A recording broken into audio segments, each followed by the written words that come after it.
नमस्कार विद्यार्थी मित्रांनो, आज आपण इयत्ता 5वी जवाहर नवोदय विद्यालय प्रवेश परीक्षा यामधील प्रश्न सोडवणार आहोत स्वाध्याय। तर त्याच्यामधील आजपासून आपण सिरीज सुरू करतो ही मिशन नवोदय अंतर्गत।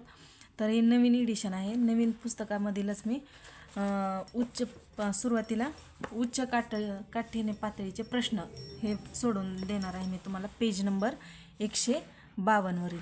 तर जर तुम्हाला व्हिडिओ आवडला, तुम्हाला जर माझी सांगण्याची पद्धत आवडली तर नक्की लाईक आणि सबस्क्राईब करा आणि तुम्हाला कुठल्या स्वाध्यायावर व्हिडिओ बनवून हवा आहे ते तुम्ही नक्की कमेंट करा। आणि काही विद्यार्थीची इच्छा असून जर त्यांना क्लासेसची ती सुविधा होत नसेल, त्यांना अभ्यास करायची इच्छा आहे पण त्यांच्यासाठी ही होत नसेल, तर त्यांनी कुठल्या स्वाध्यायावर तुम्हाला कुठला स्वाध्याय अवघड वाटतो त्याच्यावर स्पष्टीकरण हवं आहे माझ्याकडून। जर माझी पद्धत तुम्हाला आवडली तर नक्की कमेंट बॉक्समध्ये सांगा, मी त्याच्यावर व्हिडिओ बनवण्याचा नक्की प्रयत्न करेन। शक्य असेल तेवढे व्हिडिओ बनवेन। सर्व व्हिडिओ त्याच्यामधील ह्याच्या सुरुवातीचा उच्च काठीण्य पातळीचे प्रश्न हे सोडवणार आहोत आपण। तर याच्यामध्ये बघा 5 प्रश्न आहेत। तर त्याच्यामध्ये मी प्रश्नाचे उत्तर तर सांगणार आहे पण बाकीचे पर्याय काय येत नाहीत ते पण तुम्हाला सांगणार आहे, जेणेकरून नुसते पर्याय पाठ करण्यापेक्षा ते समजायला तुम्हाला सोपं होईल की हेच उत्तर काय येते, बाकीचे तुम्ही एलिमिनेट करू शकाल। तर अशा ह्याच्यामधील पहिला प्रश्न काय आहे, पुढीलपैकी कोणती क्रिया केल्यावर येणारे उत्तर। हे अगोदर मी कुठल्या तुम्हाला पाठातील आहे ते सांगून देते।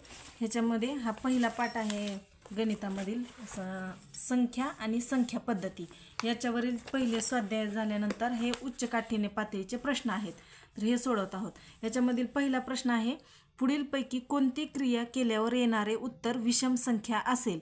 म्हणजेच काय दिलेलं आहे, कोणती क्रिया केल्यावर, म्हणजे ही पहिला अगोदर आपल्याला क्रिया करून दाखवावी लागेल की ती आल्यावर उत्तर विषम संख्या येते का। आता विषम संख्या म्हणजे काय, तर सम आणि विषम संख्या तुम्हाला माहिती असते की जे आपण आपली संख्या लिहितो 1 2 3 4 5 6। तर याच्यामधील जे 1 पासून सुरू होते 1 3 नंतर 5 या विषम संख्या असतात आणि ज्या 2च्या पटीत असतात संख्या 2 4 6 या सम संख्या असतात, या सम असतात आणि या विषम असतात। तर सम संख्या म्हणजेच ज्या संख्यांच्या एकक स्थानी 0 2 4 6 8 यापैकी एक संख्या असेल त्या संख्यांना सम संख्या म्हणतात। विषम संख्या म्हणजे ज्या संख्यांच्या एकक स्थानी 1 3 5 7 या संख्या असतील त्या संख्यांना आपण विषम संख्या असं म्हणतो।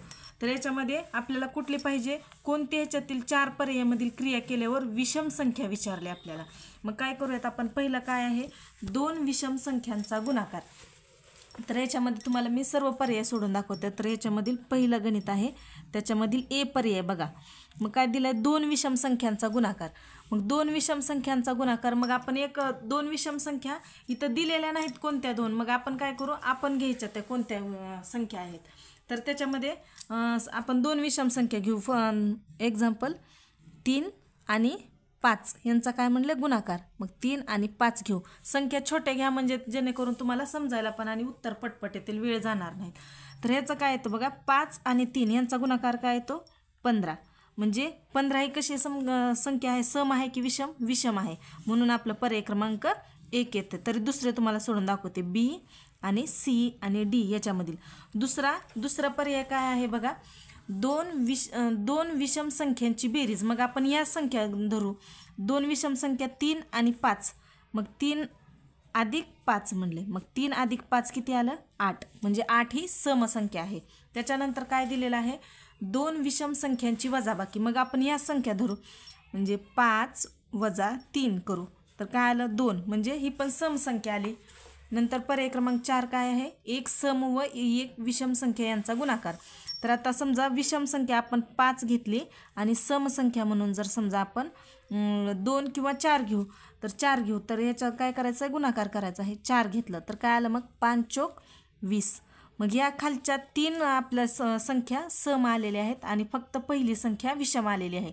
जर आणखी तुम्हाला ह्याच्या स्पष्टीकरण पाहिजे असेल तर ह्याच्यामध्ये दुसऱ्या संख्या ठेवून बघा तुम्ही, विषम संख्या। समजा इथं 5 आणि 7 ठेवलं तर 5 गुणिले 7 काय येणार, 5 7 35 येणार, म्हणजे ती पण विषम संख्या येणार, म्हणून आपला पर्याय क्रमांक 1 आहे।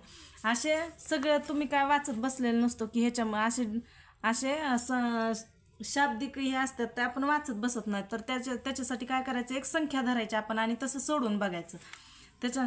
आणि परीक्षेमध्ये जर आता हे उत्तर आलं का बाकीचे चेक करण्याची गरज नाही, सरळ एक टिक करायची याला. त्याच्यानंतर दुसरा प्रश्न आहे 0, 5, 6, 7 हे अंक एकदाच वापरून तयार होणाऱ्या जास्तीत जास्त 3 अंकी समसंख्या आहेत. म्हणजे 0, 5, 7, 6 हे 4 अंक दिलेले आहेत आणि हे अंक वापरून एकदाच वापरायच्यात आणि त्याच्यापासून जास्तीत जास्त 3 अंकी समसंख्या तयार करायच्यात. तर याच्यामध्ये आपण कसं करू शकतो बघा, 0 दुसऱ्याच्या त्याच्यामधली आता काय करायचं आपण ह्याच्यामध्ये ही करताना ह्याच्यात समसंख्या कुठली आहे, 0 आणि 6, की ह्या 0 आणि 6 एकक स्थानी यायला पाहिजे. मग सुरुवात काय करू आपण, 5 घेऊ आणि एकक स्थानी 0 घेऊन बघू पहिल्यांदा किती संख्या येतात. मग 5 घेतलं, त्याच्यामध्ये 5, 6, 0 561 झाली. त्याच्यानंतर सुरुवातीला 5च घेऊ, नंतर 5, 7, 0 एकक स्थानी 0 ठेवून आपण सुरुवात करतोय. तर त्याच्यानंतर काय येईल, 5 सुरुवातीला घेतला, आता 6 सुरुवातीला घेऊ, 6, 5, 0 त्याच्यानंतर 6 सुरुवातीला ठेवू आणि 6 त्याच्यानंतर 7, 0 आणखी काय त्याला आता 5 पासूनच्या एकक स्थानी 0 ठेवून 2 बनल्या, 6 पासूनच्या 2 आता 7 ठेवू, 7, 5, 0 आणि त्याच्यानंतर 7, 6, 0 म्हणजे एकक स्थानी 0 असलेल्या एवढ्या संख्या बनल्या.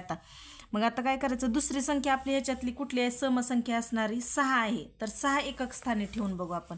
तर काय येईल मग, पहिल्यांदा 5, 7, 6 म्हणजे 576 एक बनेल. त्याच्यानंतर 5 नाही सुरुवातीला 7 घेऊ, 7, 5 आणि 6 म्हणजे 756 एक येईल. आणखी कुठली संख्या बनेल ह्याच्यामध्ये बघा, किती झाल्या, 1, 2, 3, 4, 5, 6, 7, 8 झाल्या. आणखी आपले किती संख्या बनतील ह्याच्यामध्ये, तर 5 एकक स्थानी 6 ठेवायचे आपल्याला. मग काय करू आपण, 5, 0, 6 506 ही एक येईल संख्या. आणि त्याच्यानंतर आणखी कुठली येईल, एकक स्थानी 6 असेल ती 706 म्हणजे किती बनले, 1, 2, 3, 4, 5, 6, 7, 8, 9, 10 आपल्या समसंख्या बनल्या. एकूण सर्व 3 अंकी संख्या विचारलेल्या नाहीत, त्याच्यामध्ये एकूण 3 अंकी समसंख्या म्हणलेल्या आहे, म्हणून आपला पर्याय क्रमांक 1 येणार. त्याच्यानंतर तिसरा प्रश्न आहे 500च्या 100 नोटा, 200च्या 200 नोटा, 100च्या 54 नोटा, 50च्या 25 नोटा, 20च्या 19 नोटा व 5ची 31 नाणी मिळून एकूण किती रक्कम असेल ती अक्षरेमध्ये सांगायचे. तर ह्या अशा नोटांचं गणित आलं का, काय करायचं, समजा आता आपण 10-10च्या 2 नोटा घेतल्या तर किती रुपये बनतात, 20 रुपये. मग हे छोटं असते, मग ते आपल्याला कळतंय कसं केलं, मग आपण त्याला 10 गुणिले 2 केलं म्हणजे 10 दुनी 20 आलं.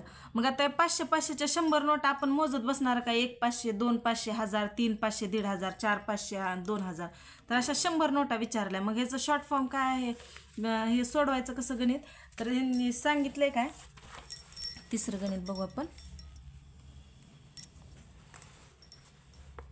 500च्या 100 नोटा, तर काय करायचं मग, 500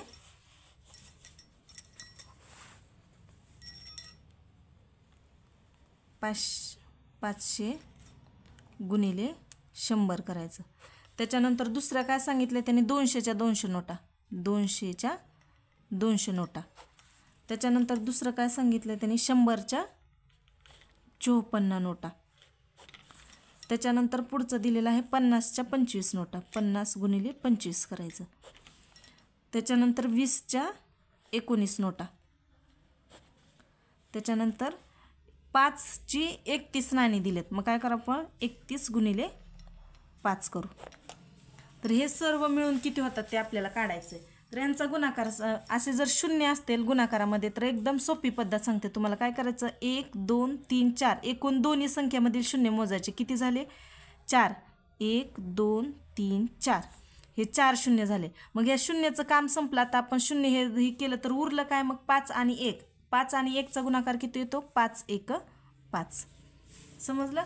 तर याच्यामध्ये हे 0 मोजायच्या अगोदर सुरुवातीला लिहायचं, त्याच्यानंतर उरलेले 5 1 5 म्हणजेच ह्याचं उत्तर काय आलं, 50,000. मग दुसऱ्या 200च्या 200 नोटा, ह्याच प्रकारे ह्याचं पण या दोन्ही संख्यामधील 0 मोजायचे. 1 2 3 4 1 2 3 4. त्याच्यानंतर 2 गुणिले 2 करायचं, 2 दोन्ही 4, म्हणजे ह्याचं उत्तर किती आलं 40,000. त्याच्यानंतर 100 गुणिले 54 कसं करणार मग? ह्याच्यामध्ये शून्य नाही, मग आता फक्त 100 मधले 2 शून्य लिहायचे, 1 2 आणि उरलं काय 1 आणि 54, तर 54 1 54 म्हणजे 5400. त्याच्यानंतर आता 50 गुणिले 25, तर ह्याच्यामध्ये इथं 1 शून्य इथं नाही, मग इथं फक्त 1 शून्य द्यायचं इथला. उरलं काय मग 5 आणि 25, तर 5 गुणिले 25 म्हणजे 25 5चा किती येतं आहे 125.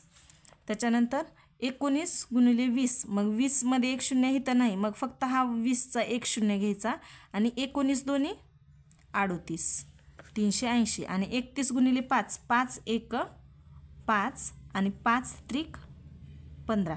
आता यांची एकूण बेरीज करायला सांगितले, तर काय करायचं मग? हे 50,000 अधिक 40,000 अधिक 5,400 अधिक 1,250 अधिक 380 अधिक 155. तर यांची बेरीज करायची. एकक स्थानी 0 0 इथं फक्त 5 आहे, मग 5 लिहायचा. इथं 0 0 5 आणि 8, मग 5 आणि 5 10 आणि हे 8 18, हातच्याले 1. इथं 4 आणि 2 6, 6 आणि हे 4 10 आणि हे 1 11, हातच्याले 1. 5 आणि 1 6 आणि हे 1 7 आणि नंतर 5 आणि 4 9. मग याचं उत्तर किती आलं?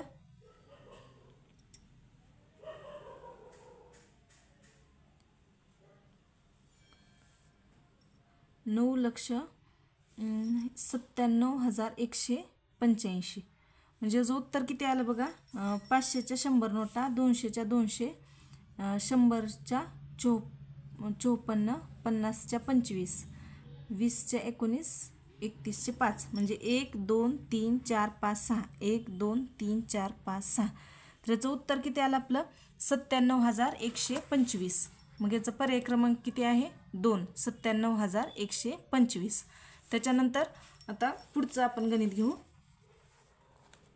चौथं, 56,279 या संख्येतील 10,000 स्थानच्या अंकांची स्थानिक किंमत व शतक स्थानच्या अंकांची दर्शनी किंमत यांचा गुणाकार.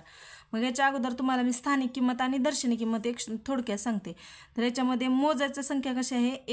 एकक स्थानला 9, दशक स्थानला 7, शतक स्थानला 2, हजार स्थानला 6 आणि 10,000 स्थानला 5. मग याच्यामध्ये विचारले काय 10,000 स्थानची स्थानिक किंमत आणि शतक स्थानची म्हणजे 5ची स्थानिक किंमत आणि शतक स्थान म्हणजे 2ची दर्शनी किंमत यांचा गुणाकार विचारलेला आहे. तर याच्यामध्ये सुरुवातीला 56,000 तुम्हाला स्थानिक किंमत आणि दर्शनी किंमत एक थोडक्यात सांगते. एक संख्या घेतली, समजा आपण ह्याच्यातली एक संख्या घेतली, तर जर ह्याची स्थानिक किंमत विचारली तर काय येणार? ह्याची स्थानिक किंमत 6 घ्यायचं, त्याच्या पुढे किती शून्य अंक आहेत 1 2 3, मग एवढे 1 2 3 अंक हे झाली ह्याची स्थानिक किंमत. आणि ह्याची दर्शनी किंमत काय? दर्शनी किंमत ह्याची 6च आहे. 3ची दर्शनी किंमत 3, 2ची दर्शनी किंमत 2च, 1ची दर्शनी किंमत 1 आणि 5ची दर्शनी किंमत 5च. पण स्थानिक किंमतमध्ये काय, ज्याची विचारली आहे स्थानिक किंमत तो अंक घ्यायचा आणि त्याच्या पुढे जितके अंक असतील तेवढे शून्य द्यायचे, ती त्याची स्थानिक किंमत होते. मग अशाच प्रकारे आपल्याला काय विचारले 56,279 याच्यामधील 10,000 स्थानचे म्हणजे एकक, दशक, शतक, हजार, 10,000. 10,000 स्थानची स्थानिक किंमत काय झाली मग आपली 5 आणि त्याच्या पुढं 1 2 3 4 शून्य म्हणून 1 2 3 4 4 शून्य. आणि शतक स्थानच्या अंकांची दर्शनी किंमत म्हणजे शतक स्थान हे 2 आहे, त्याची दर्शनी किंमत. मग मी आत्ता सांगितलं होतं दर्शनी किंमत म्हणजे जी संख्या आहे तीच संख्या घ्यायची, यांचा गुणाकार करायचा आहे. मग शतक स्थानला 2 आहे, 2चा गुणाकार.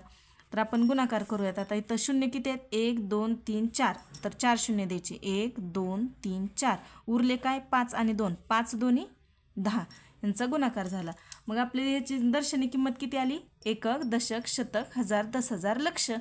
म्हणजेच 1 लक्ष म्हणजेच ह्याचं संख्या दिलेली अक्षरे नाही सांगितलेलं आपले 1,00,000 ही याचं उत्तर आलं. म्हणजे पर्याय क्रमांक 4चं 1 आलं. त्याच्यानंतर 5वा प्रश्न आहे. 5वा प्रश्न, एका 4 अंकी संख्येत ABCD हे अनुक्रमे हजार, शतक, दशक व एकक स्थानी असणारे अंक आहेत. म्हणजे ही हजार स्थानला आहे, हे शतक स्थानला, हे दशक आणि हे एकक स्थानला आहेत.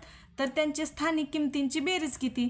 मग स्थानिक किमतीचे सांगितल्यानंतर आपल्याला फिक्स माहिती आहे की बघा ए हजार स्थानी आहे. म्हणजे हजार कुठं आहे? पर्याय क्रमांक 1 मध्ये नाही. मग पर्याय क्रमांक 1 गेला आपला. इथं आहे, पण इथं C आहे. आपला हजार स्थानी A आहे. त्याच्यामुळं 3 आणि 4 मध्ये बघू. इथं काय तर 1000 A अधिक B कसं आहे? शतक स्थानी आहे. अनुक्रमे म्हणलं मग B शतक स्थानी आहे. मग शतक म्हणजे 100 असते. तर मग 1000 A 100 B अधिक दशक C आहे म्हणून C दशक म्हणजे 10C अधिक आणि एकक स्थानी काय आहे? D आहे म्हणून D. म्हणून पर्याय क्रमांक आपला 4 येणार. 1000 A अधिक 100 B अधिक 10C अधिक D. तर आपण आजच्या व्हिडिओमध्ये हे उच्च काठिण्य पातळीचे प्रश्न घेतलेले आहेत. तुम्हाला कुठल्या स्वाध्यायावरील व्हिडिओ हवा आहे आणि कुठले म्हणजे आणखी आपल्या प्रत्येक एक चॅप्टर झाला का त्याच्यानंतर उच्च काठिण्य पातळीचे प्रश्न पण आहेत. ते कुठल्या ह्याचं तुम्हाला स्पष्टीकरण हवं आहे तर नक्की कमेंट बॉक्समध्ये सांगा. आणि व्हिडिओ आवडल्यास नक्की लाईक आणि सबस्क्राईब करा, जेणेकरून नवीन व्हिडिओ आला तर ते तुमच्यापर्यंत पोहोचेल. धन्यवाद.